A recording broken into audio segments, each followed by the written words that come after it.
We'll put you right up here, sir. Good afternoon, everyone. My name is Pat Aronson. I'm a professor here at the William J. Perry Center. We're very excited to have Mr. Bernard Aronson, Special Envoy to the Colombian peace talks here to talk to us today. Just a few administrative announcements before we begin. This is, we're going to have an opportunity for the audience to participate in this conversation via your 4x6 cards that hopefully you have available on your table there. If you have a question you'd like to address to Mr. Aronson, pass those to the outside of the room, and our staff will pick those up and pass them forward to us.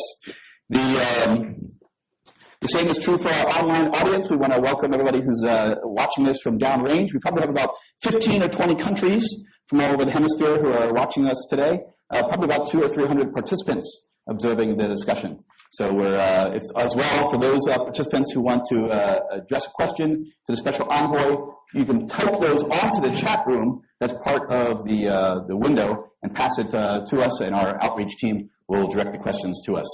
This is a real honor to have Special Envoy Aronson with us. As everybody knows, the Colombian peace talks have been going on for a long time. A lot of very contentious issues to address there. He was selected in February of 2015, so about 16 months ago, at the request of President Juan Manuel Santos, as well as by President Obama and Secretary of State John Kerry, to be the Special Envoy to the peace talks to help facilitate this discussion as we go forward on some really tricky issues in the region. He's got a lot of experience doing this kind of thing in El Salvador, Nicaragua, and elsewhere during his time in the government, and we're very excited to have him here talking about these topics. So, sir, on behalf of everybody at the William J. Perry Center, welcome to the welcome to the National Defense University. We're going to jump right into the questions. Can you give us an update on what's happening recently in the peace talks in Havana? Sure. First of all, I want to just acknowledge my friend the DCM from Colombia and also my former military advisor when I was Assistant Secretary of State, Colonel J. Cope, who was a great friend and good advisor during some complicated times in Latin America.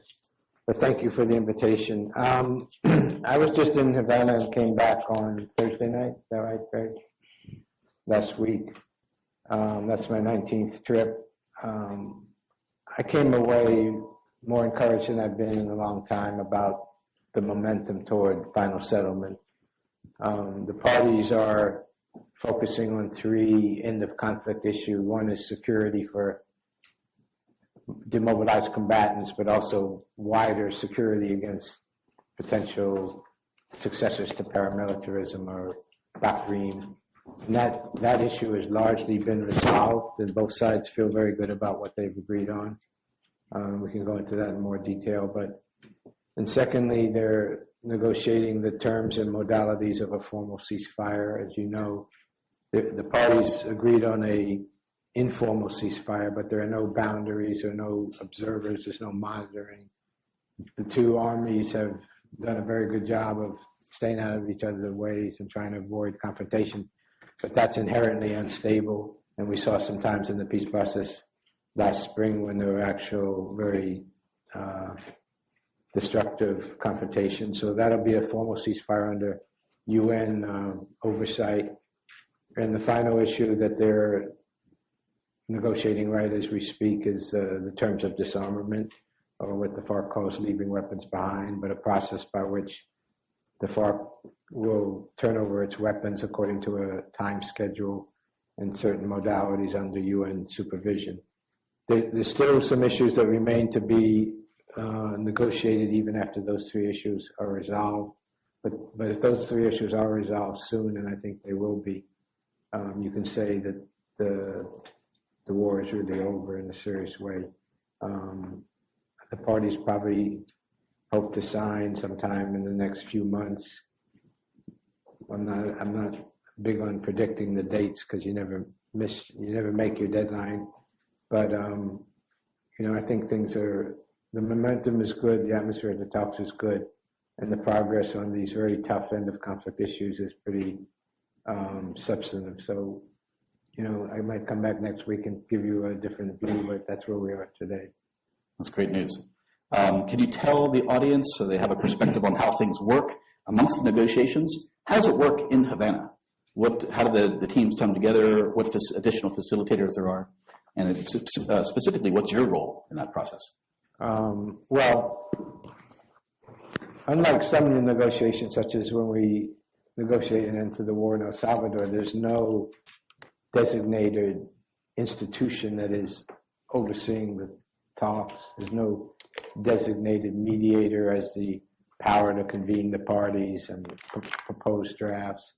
It's a more ad hoc structure that the parties developed and agreed on, but it works. And, there's a table of plenipotentiaries on both sides, but also at the talks are the two representatives of the two host or guarantor countries, and that's Norway and Cuba, who can play a role of attempted mediation at times and trying to help the parties find solutions. There's a lot of technical people on both sides who do the drafting and do legal work and the like, and sometimes the parties will bring in outside experts, as we did for the transitional justice issue, where we had a team of 3 lawyers from each side as a subcommission working on the side of that very complicated substantive issue. And as far as my role, people say, what is the job of the special envoy? Once the Secretary of State introduced me and then I made some opening remarks, they gave me my folder with the job description, and I opened it up and it was blank. So there's no job description for what I do. Partly and I'm there because President Santos and his government asked me to be there. I'm not a neutral, but I think I built up a trusting relationship with both sides. So sometimes I can help interpret one side to the other, explain a political problem that one side has or the other. Sometimes I can, when the parties are stuck, I can suggest a new modality to kind of unstick an issue, like the subcommission on transitional justice was an idea that I tried out on the government first and the FARC, and then helped them negotiate the name of that subcommission, and then help the government choose at least one of the members. And they're the ones who finished transitional justice. So I'm sort of an infield. What's that term now? I'm trying to think of utility infielder in baseball. Right. Do a little bit of everything. Great. So you arrived. You announced, "I'm here to help," and you started working from there. Actually, what I did was I sat down with the FARC for the first time, and that was in 2015. And Miss Universe was Miss Colombia. And a few weeks before my meeting, Miss Universe had given a speech in one of her, tours of the country, and they'd asked her what she wanted to do as Miss Universe, and she said, "My most fervent hope is to contribute to peace in my country, if I can." So the FARC, not being stupid, invited her to come to Havana to meet with them. And the Miss Universe pageant, which probably was owned by Donald Trump at the time, said they didn't think that was a good idea for Miss Universe, so she had to say no. So I arrived, and the 6 comandantes were across from me. I was the first U.S. official that a FARC leader had met with in 15 or 20 years. So there was a bit of tension. So I said to him, "I know you were hoping for Miss Universe, but it looks like you're going to have to settle for me." So that's how we began. Great. That's a great follow on to the next question. As a conflict resolution literature that requires some special skills, unique skills of firmness, diplomacy, patience, empathy, emotional intelligence. You've been doing this for a long time. How do you approach these thorny issues when you're dealing with two opposing parties like this? I would emphasize some of the traits you talked about. One is patience, particularly a Colombian negotiation. I kid both sides that I think my friends in Colombia get paid by the word. So there's nothing that's solved easily, quickly, or simply. And you have to recognize that. You're undoing or you're overcoming 52 years of warfare. Right. And all the distrust and pain and loss and violence and that was attendant on that.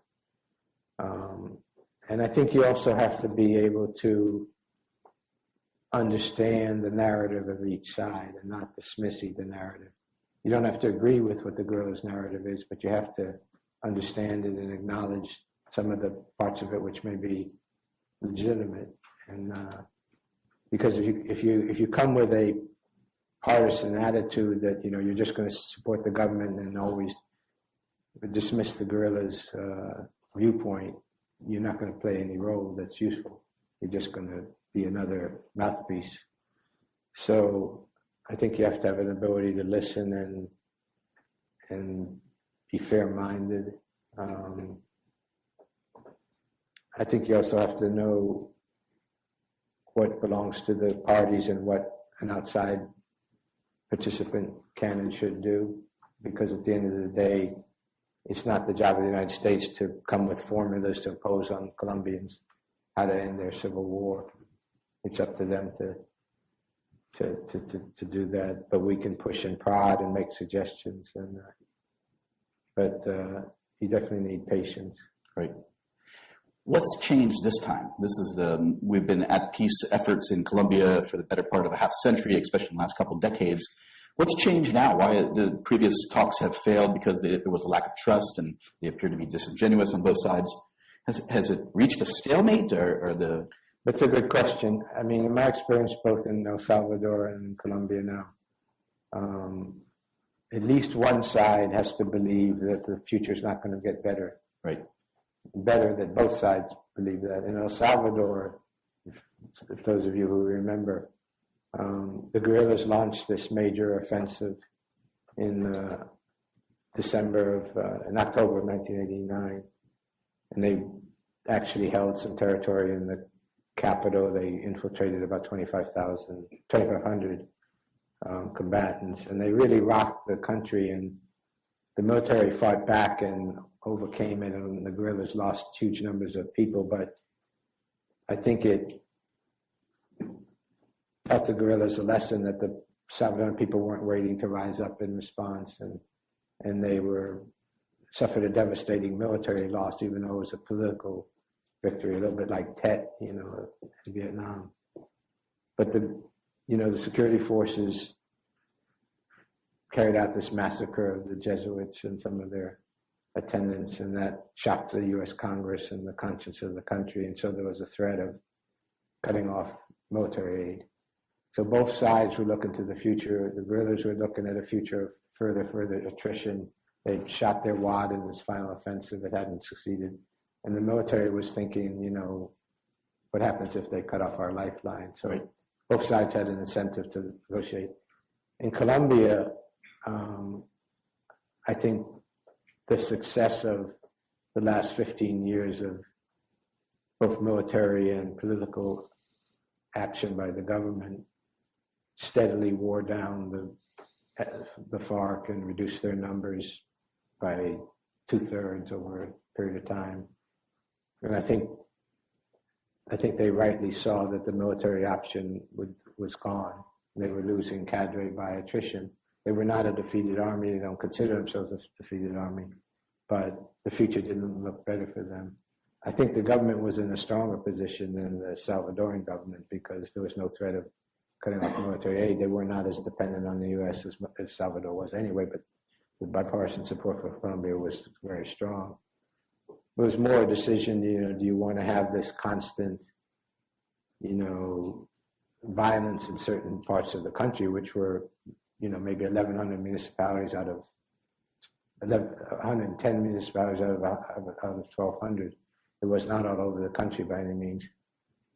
So the government could have chosen not to pursue the peace, but I think they made a calculus that if they could bring peace on honorable terms, it would be better for the country, and I certainly agree with that. I think the other change that happened for the FARC that made them re-engage in negotiations was they looked around Latin America and they saw the emergence of many leftist populist governments with whom they felt compatible throughout the region, whether including former guerrillas like the FMLN, even Dilma Rousseff, Mojica in Uruguay, Chavez, Correa, Morales.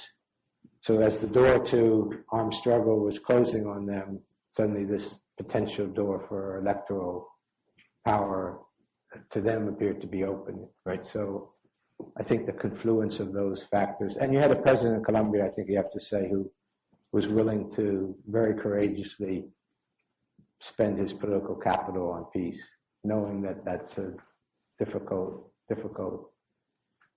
process and that you're going to be criticized by all sides, but he really had a will to end this war through negotiations, and I think his decision is going to be vindicated. Right. In El Salvador, the military, I believe, remained resistant to the idea of the peace accords. It was pushed upon them by the political leaders.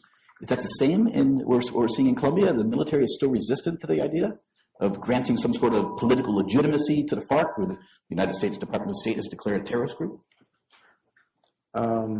I think the military has been very supportive of President Santos, to its great credit. You know, Colombia has a long history of civilian control of the military.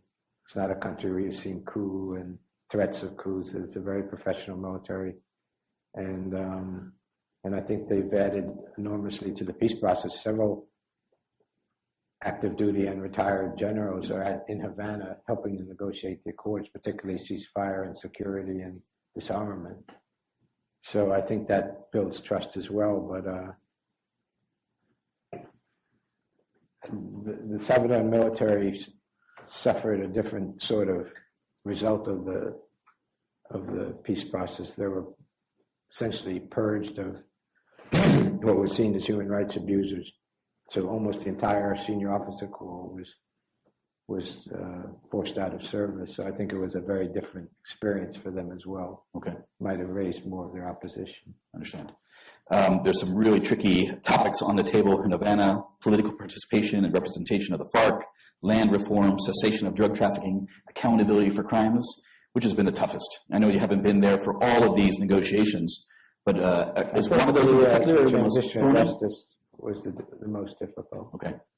Because both parties said that these negotiations would put the victims first. And I think they worked very hard to come up with a process of accountability that was centered on victims, that met international and inter-American standards under the ICC and the Inter-American Court, but also were doable. You know, it's easy to erect a perfect system of justice and tell the parties to sign on the dotted line, but that wasn't going to happen. And the FARC said from the beginning they weren't going to be the first guerrilla group to negotiate themselves into jail. But they are subject to very strong sanctions. They do have an obligation to make reparations. They have an obligation to carry out sentences of up to 8 years of a kind of hard labor. So it's a compromise like everything else in the peace agreement. But getting there was long and complicated because you had to satisfy so many different constituencies, including international law and the Rome Convention and Inter-American Court jurisprudence, as well as Colombia's legal system and Colombia's constitution and the political realities in the country. Okay. Here at the Perry Center, we study these transitional justice and conflict resolution issues quite extensively, and we know that Colombia has had a long, successful history of demobilizing other groups, some successfully, some not so much. From your experience, does the government bring a lot of that experience to the table? Are they able to navigate through these tricky issues because of what they've done with the M19 or the paramilitaries in the past? I think that experience definitely makes them sophisticated about the subject.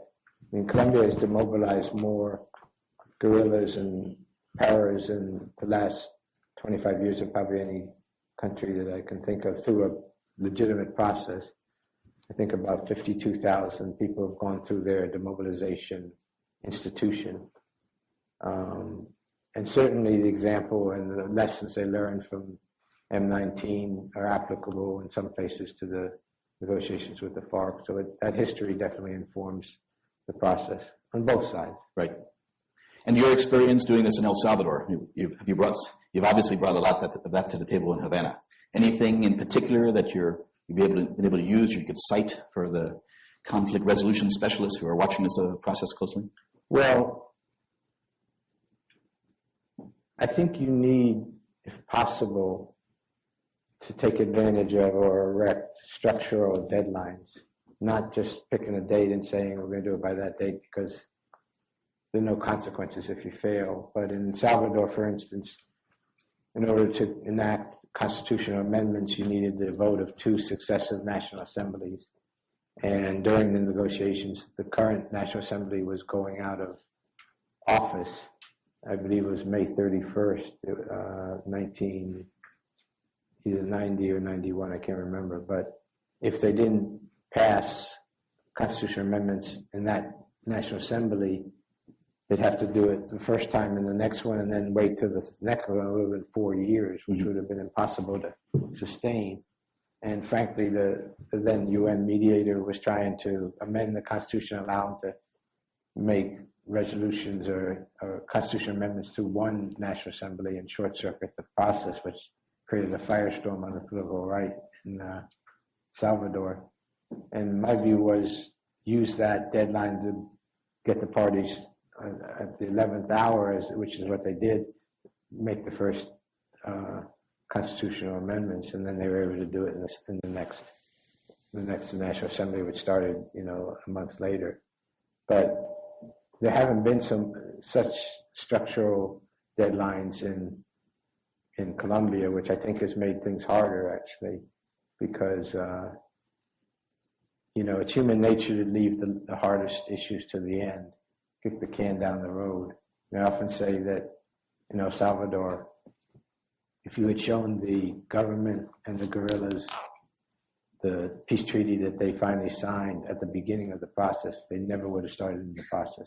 And I think the same is true in Colombia, because you wind up doing things that you said you'll never do. Both sides do. Mm-hmm. And that's part of what the process is designed to do, to get you that point. So having deadlines helps get people to make very hard, politically difficult choices, and not having deadlines means the tendency to procrastinate or kick the can down the road can take over. Almost a forcing mechanism to reach a deadline. Correct. I have a question about reintegration. This is a concern by a lot of people. How do you take a FARC militant or an insurgent who's been living in the jungle from a young age, knows nothing other than warfare? How do you take somebody like that, demobilize him or her, and then reintegrate them into society to make them a contributing member of a community? Right. That's a big challenge that remains if and when the peace accords are signed. Right. Well, that's a place where, fortunately, Colombia, as I said, has enormous experience. They've demobilized 52,000 combatants from different armies and guerrilla movements and paramilitaries over the last 15 or 20 years. They have an institution that is established for this purpose. They provide literacy, they provide job training, they help people look at alternatives and for work. There's some social services involved, reunification with families, and the track record is very good, actually, in terms of not having people who went through the process go back to some kind of violent livelihood. It'd be an open question to see how much the FARC really wants its cadre to go through those processes and potentially lose them. Right. And that'll be something that the sides will have to negotiate out. But I have a lot of confidence in Colombia's proven record of reintegration. And I think, you can't guarantee that everybody will follow the same path, but I also think the government's very effective efforts to take down these Bakrim and these successors to paramilitarism like Clan Usaga will give some confidence to the cadres that want to demobilize, that they will be able to do so without danger to themselves, as occurred in '85 when the FARC created the UP and there was a lot of assassinations and the like. Right, the organized crime problem is a serious concern. Just for everybody's information, just 2 or 3 weeks ago, they announced that they were going to launch airstrikes against Bakrim groups in the northwest of the country. So it's a pretty serious problem. And right. Hence, and it's a big issue at the bargaining table, because the FARC sees these groups as a threat to them. They want to know that, there's a real effort to take them down and dismantle them and jail them and whatever you need to do to just demobilize them. So I think the president has proven his will on this. And even if the FARC didn't exist, it's a good thing to take down these FARC. I mean, they're corrupt, violent, dangerous actors. Right. And just to remind us of the audience, if you have questions that you'd like Mr. Aronson to address, please fill out your cards, pass them to the outside of the table. But I'll continue with another question about the demobilization, reintegration of these insurgents. The cocaine industry in Colombia is still a very serious matter, and from 2014 to 2015, according to UN statistics, there was an increase in cultivation, like 40%. Right. It remains a very lucrative and seductive attraction for these individuals who have been drug traffickers for a long, long time. That was one of the discussion issues on the table. Can you talk about that problem and how we can draw these criminals away from a lucrative industry like cocaine trafficking? Well, it is a huge problem, and all of that drug money is a huge source of violence in Colombian history. It has to be dealt with. And the production is up, and that's a great concern to the Santos government. It's a great concern to the U.S. government. But I would note as well that their seizures of illegal cocaine after it's been made into paste and the like and packaged up are also at a record high. Great. It isn't overtaking the production. I don't want to give a false, but in terms of the government's will and ability to take down traffickers, they're really having record seizures this year, bigger than ever before by a large margin. Under the agreement, the FARC has to sever its ties with all illicit activity, cooperate with manual eradication, crop substitution. And this will be a test of the post-conflict implementation of the agreement, really, whether the government can effectively go after this new production while they continue to go after, to interdiction.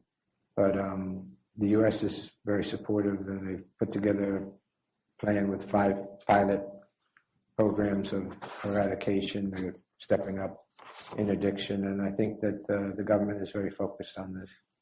Great. Yeah, that was one of the questions that a lot of us have brought up, is that whether or not the FARC leadership, the members of the Secretariat, have enough control of the lower echelon officials in an irregular army like the FARC. If we agree to a peace accord at the highest levels, can they implement that effectively through the ranks? Well, they say they can. They say that their troops are very disciplined and that they practice a kind of democratic centralism, that when an decision is taken by the senior leadership, that the ranks will carry it out. They are going out with permission to their cadres and their fronts to educate them about the peace process so they know what's coming and try to build support. You can't guarantee that some elements of a front may not hook up with traffickers that they already are dealing with, or work with the ELN, become traffickers.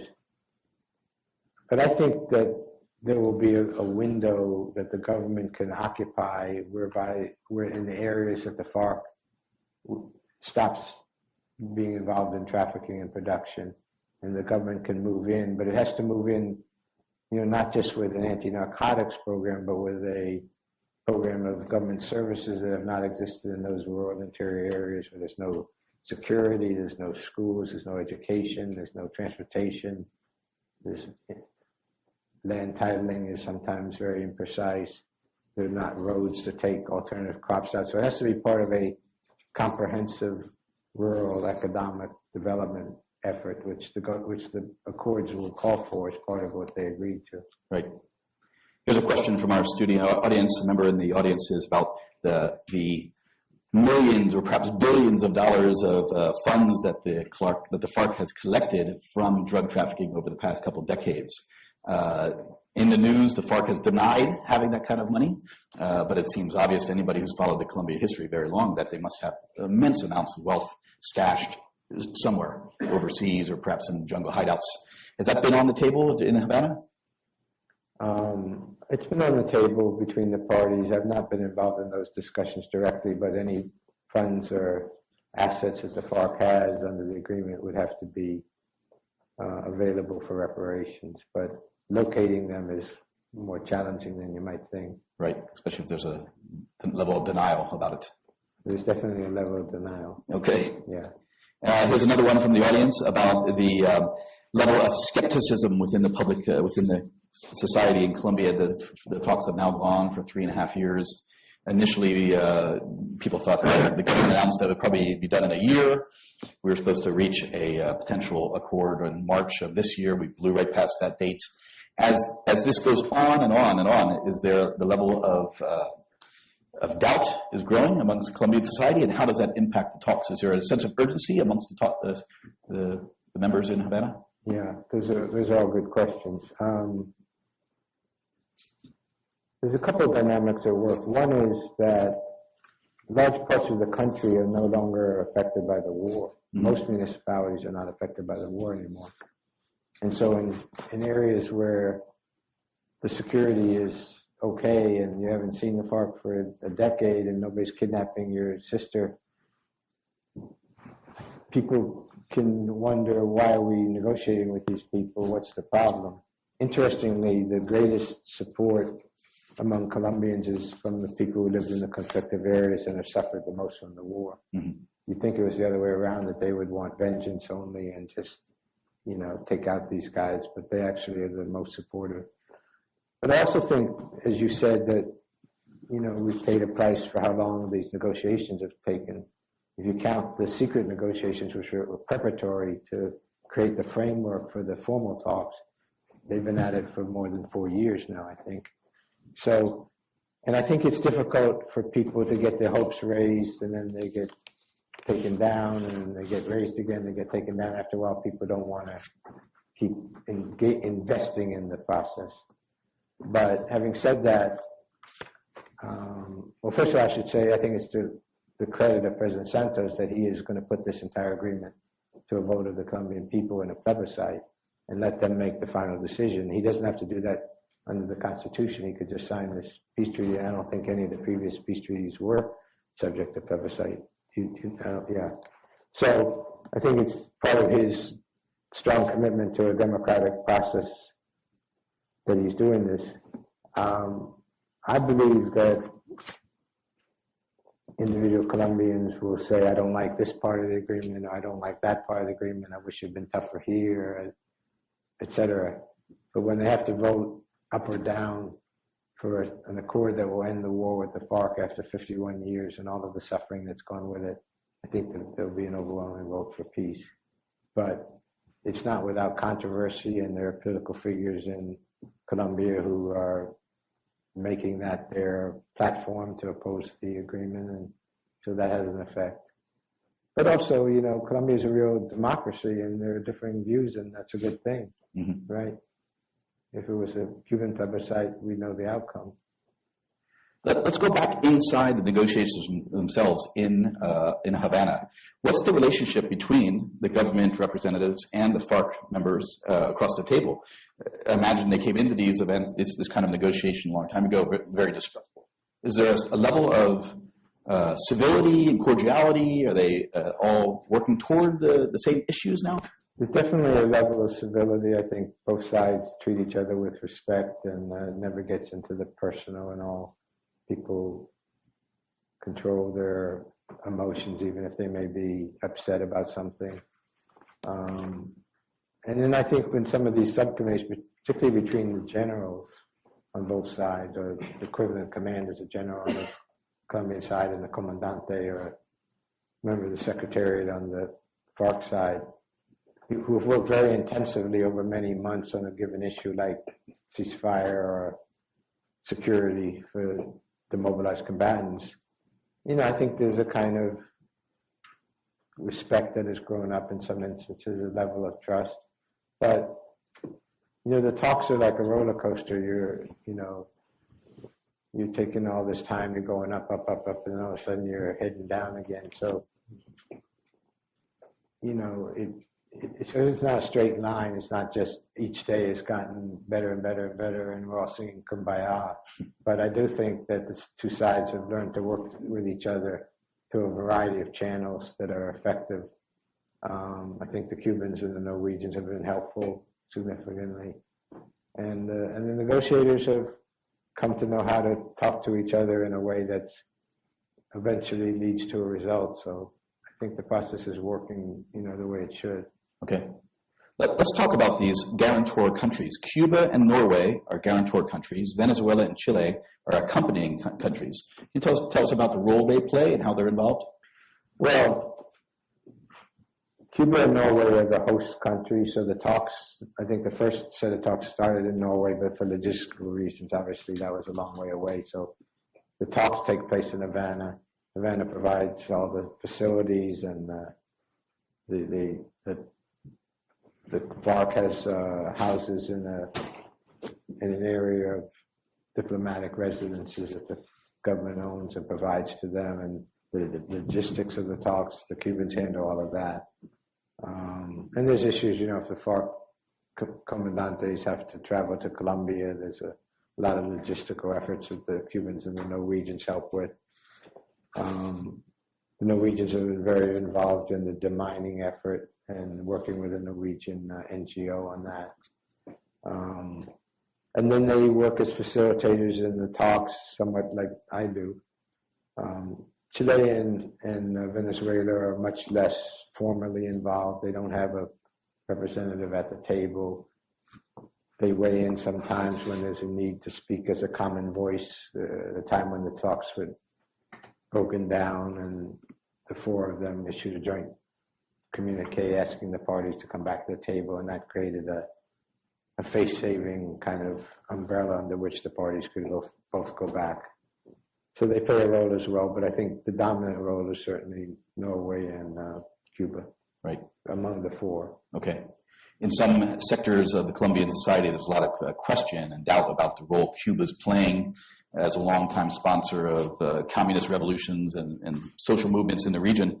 There's questions whether or not Cuba is advising the FARC just to continue trying to accomplish politically what they failed to do militarily. Has that been an obstacle? Well, to the extent to which that is going on, it's not visible. I mean, they have probably a lot of complementarity in their political views, so it's kind of natural that they would share that. Certainly with the Venezuelans, I think the FARC has a close relationship as well. Mm-hmm. And the FARC wants to get into politics as a legal political party, but that's the point of the negotiations, to get them to give up weapons and to accept earning power through ballots. So I don't think that's a great worry. You've seen in other countries some movements come to office through legitimate electoral means and then compromise all the checks and balances and sort of rule as authoritarians. And I'm sure Colombia will be vigilant to not let that happen in their country. But I think, like I said before, I think the Cubans and the Norwegians have been highly constructive in the process. Okay. Here's a question from our online audience coming out of Peru. There's, based upon the history in Colombia of La Unión Patriótica, the political effort in the 1980s for the FARC to demobilize, and many members were assassinated by paramilitary groups. The FARC have mentioned that as a concern in Havana a number of times. How do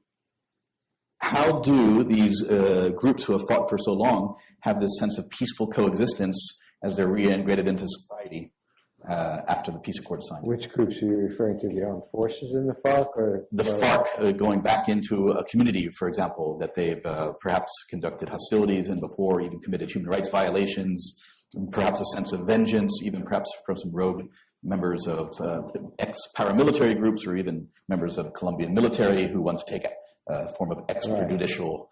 Well, like I said, this was a huge subject of the negotiations, and the government and the FARC set up a separate subcommission headed by General Naranjo, who used to be the commander of the police. Right.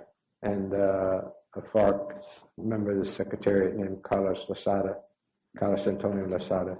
And they have reached agreement on a number of elements which have not been talked about publicly yet, but the government and the FARC will announce them when they make an announcement on security. But I think the government has taken some very important decisions about setting up new mechanisms to go after these Bakrim. They've demonstrated in the field with Clan Usaga that they're prepared to not just promise to do this, but they're doing it as we negotiate. Okay.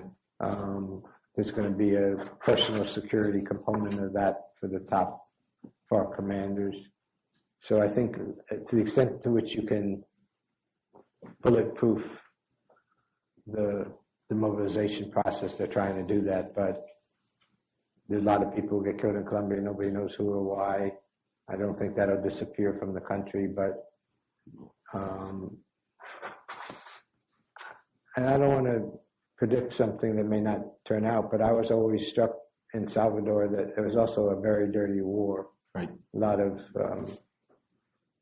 terrible violence on all sides, but there were really virtually no vendettas and no score settling. Nobody ever thought the war was going to resume after the process was over. So I think it'll be okay. Mm-hmm. We'll see. Okay. And it would be helpful if all the political actors in Colombia,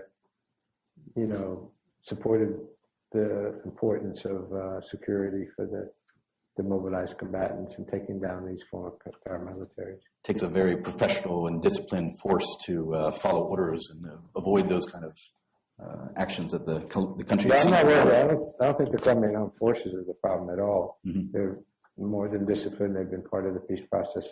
They're going to be part of the solution as far as security is concerned. It's much more the Bakrim and the traffickers and the successors to paramilitarism, the corrupt elements that do a lot of illegal things in Colombia, including narcotics. But I think those will be the threats. Here's another question from the audience about apologies that have occurred. In December of 2014, the FARC representatives in Havana apologized for to a couple of the survivors groups that came forward to testify in front of them. Humberto de la Calle, who's the senior negotiator from the Colombian government, called this, quote unquote, enormously significant. The question is there a sense now, because of 220,000 plus victims in the conflict, 80% of which have been civilians, is there a sense of remorse? Is there a sense of responsibility toward civilians who have been killed in the conflict? Or are the groups in Havana just interested in maintaining their own, furthering their own interests? Well, you can just judge people by what they do.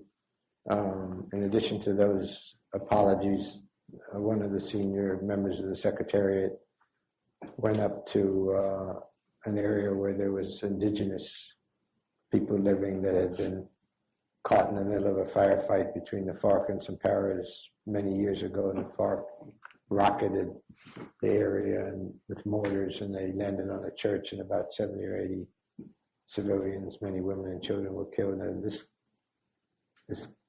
commander, Pastor Alape, went there and personally apologized. He talked about it at one of our sessions.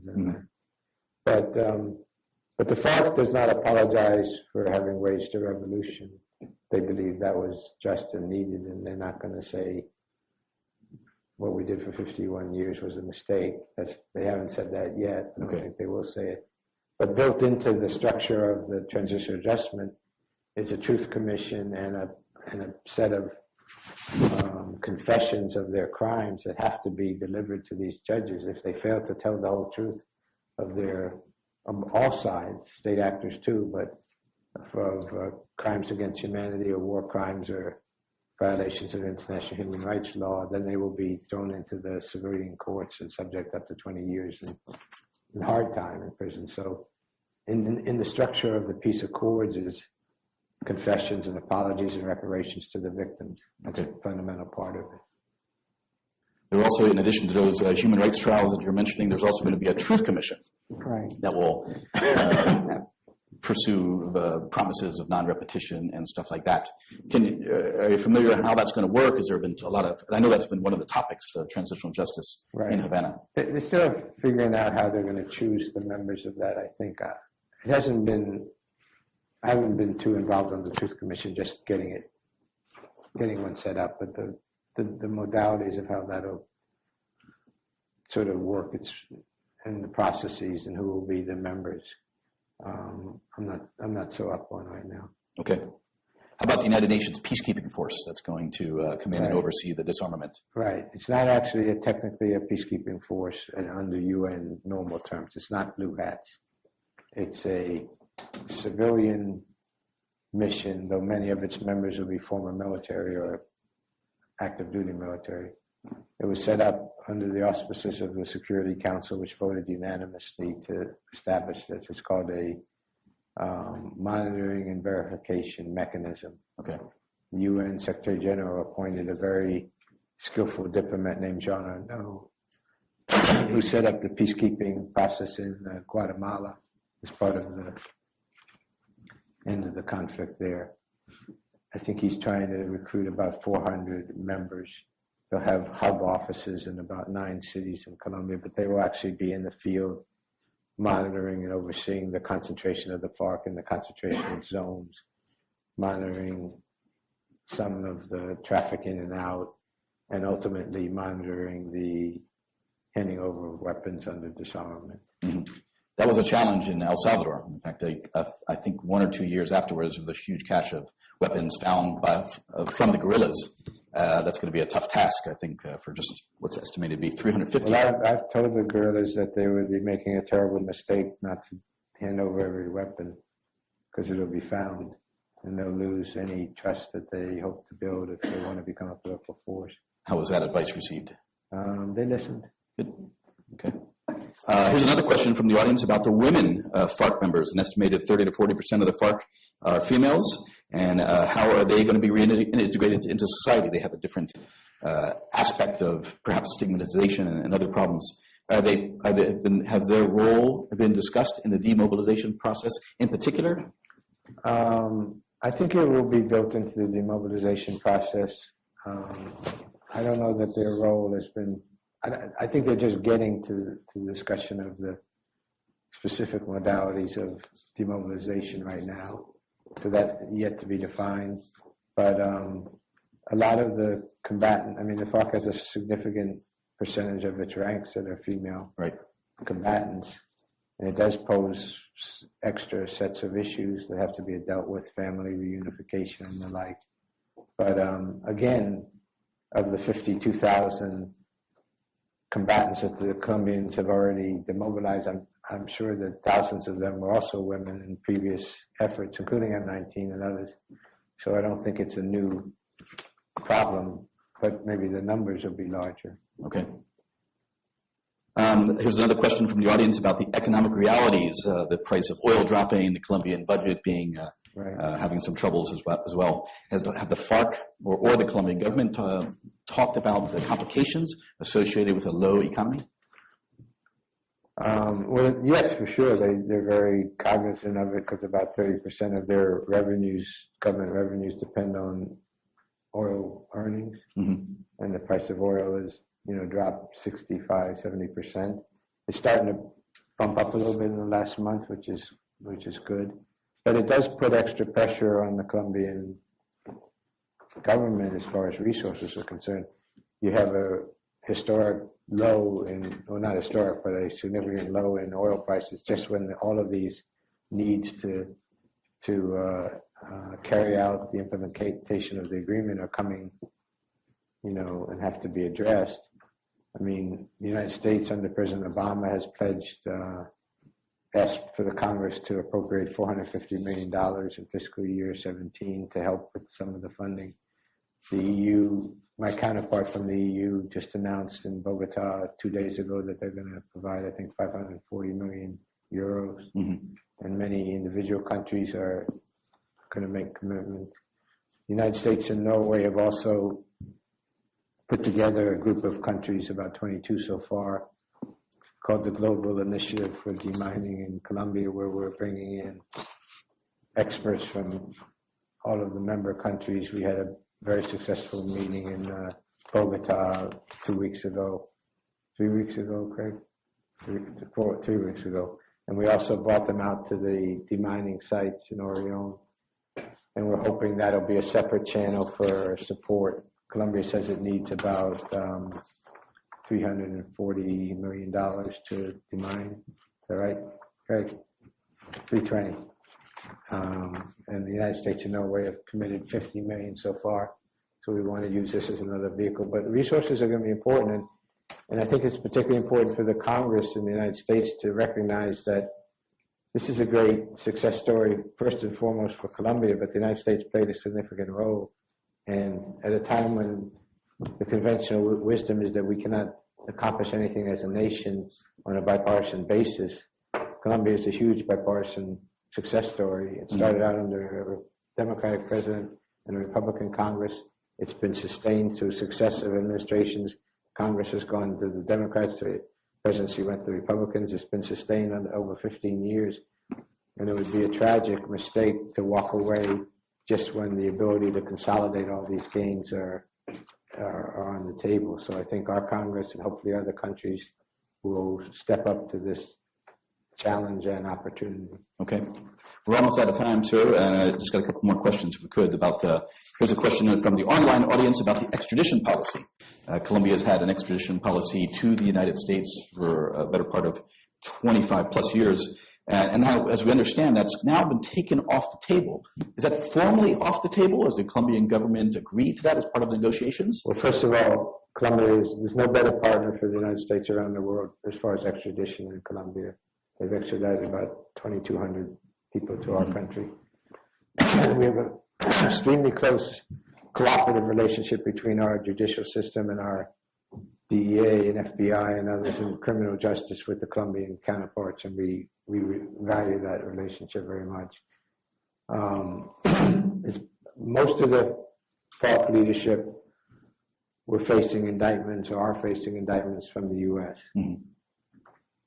And just as they said they weren't going to negotiate themselves into Colombian jails, they were even less eager to negotiate themselves into U.S. jails. And as part of the Transitional Justice Agreement, the government agreed, got a bit of a frog in my throat. The government agreed that for crimes that the U.S. has indicted the FARC for up to the time of signing, mm-hmm. they will not extradite them to the U.S. Okay. They will have to go through transitional justice or criminal justice, depending on how they behave. And the U.S. government has taken the position that we would prefer extradition. We recognize that this is a sovereign decision of a sovereign government, and they have every right to decide mm-hmm. who and how and when they will extradite their citizens, and we respect the decision they made. Okay. Last couple questions. In your opinion, what's the biggest challenge? What's the biggest hurdle that's going to happen after, assuming a peace accord is signed? What's going to be the toughest element to implement? Well, I think the toughest thing is that the peace process would have raised great expectations in many areas. You know, this whole program of rural development and land titling and substitution of crops and roads, demining, restoring disappeared and the remains of disappeared to their families, demobilization of the FARC, reparations to victims. That's all going to be suddenly on the table of the government as soon as everybody signs their names and the Colombian people ratify the agreement. And like we talked before, resources are tight in every government around the world, including the U.S. government, but Colombia, because of this oil issue, especially so. So I think it's very important, as I said before, that the international community stands shoulder to shoulder with Colombia over the next period of years to help in every way possible implement the commitments that have been made. So now, I want to make one last point about this issue, which is the commitments that have been made are not just the price of peace. They're good things for the country. Mm-hmm. You know, there's a divide in Colombia as there is in Peru, as there are in many countries in Latin America, between the interior, the remote parts of the country, and the cities and the government. And that gap, and President Santos talked about this, bridging that gap when he ran for president. That's a big commitment of the Accords. It's not a price you pay to get the government, the FARC to leave their weapons aside. It's part of the uniting Colombia and contributing to its development and making it even more attractive to investors. But it's going to take resources and commitment, and that's true of every part of the peace accord. That's why I think when people realize how many things are going to be done that are beneficial for the country, you know, to rid the country of landmines and allow that land to go back into production and to keep kids from stepping on landmines or livestock, that's a huge benefit for the rural population. But everything's going to take commitment, energy, money, time, and, you know, this has to be a global effort. Right. Rural development is, in particular, one that seems to get a lot of attention from the audience about the efforts the Colombian government has had in the past to develop a presence in remote areas, and that's something to be a significant challenge for them in the future, I believe. Absolutely. It's part of the roots of the war also. You know, that there have been large, you know, Colombia is a huge country, and its topography is very complicated of these regions that are hardly can be accessible. And, you know, you can't have security, rule of law, development, education when the government isn't even a presence. And that's where the vacuum that groups like the FARC and the ELN has filled to some extent. So when those are open up again, it's very important that the government fill them quickly and keep the backroom from taking over. Right. And to bring these services that the citizens need and deserve. Okay. Last question, and this is a pretty broad one from the online audience. What lessons can be taken from Colombia's peace efforts that can be applied to other countries who are going through the same process? And they mentioned the Taliban here, negotiations between the Afghan government and Taliban and others. Every case is unique. Yeah. But is there something in particular that you'd like to, if you had to advise another group in other countries talking about this, that you would pass to them? You know, I would go back to what you said. Every situation is unique. I wouldn't take me a long time to think about what lessons of Colombia would apply to the Taliban, to be honest. Okay. Because it's a very different situation. The one lesson is the obvious one, which is change the correlation of forces on the battlefield, and if you want to open up negotiations. Right. Okay, great. So we're about out of time right now. I just want to make one other point. I don't know if this applies to the Taliban because they're so fanatic and religious, and it's all wrapped into a kind of theocratic view of the world. But at some point, you have to accept that movements and people can change. You know, Boris Yeltsin was once a member of the Central Committee of the Communist Party. He was the guy who declared that communism is over and dismantled the Soviet Union. So you can't sit down and negotiate if you think your enemy is a demon and it's never going to change. You have to be wary, trust but verify, but you have to be open to the possibility that people can change. Right. And in my experience, people who've been in these wars, as a guerrilla in Salvador said to me, you know, they get sick of death. So maybe there's a possibility for something new that you have to be open to. Okay, great. Well, thank you very much. Before we finish, I just want to take a moment to, on behalf of the director of the Perry Center, thank a couple of individuals who've been very instrumental in putting this together. Mike Mann, who's our Hemispheric Forum coordinator, has really worked hard to put this together behind the scenes, and the whole Perry Center staff, our outreach team, our information technology team, our team of research assistants who have been passing some great questions from downrange.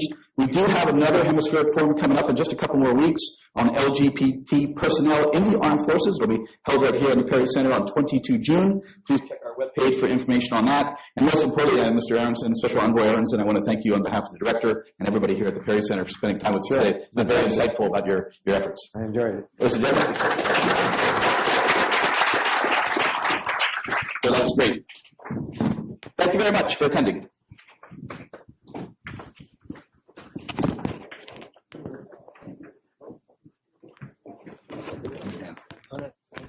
Great. Very appreciate it. Great insights on what's going on.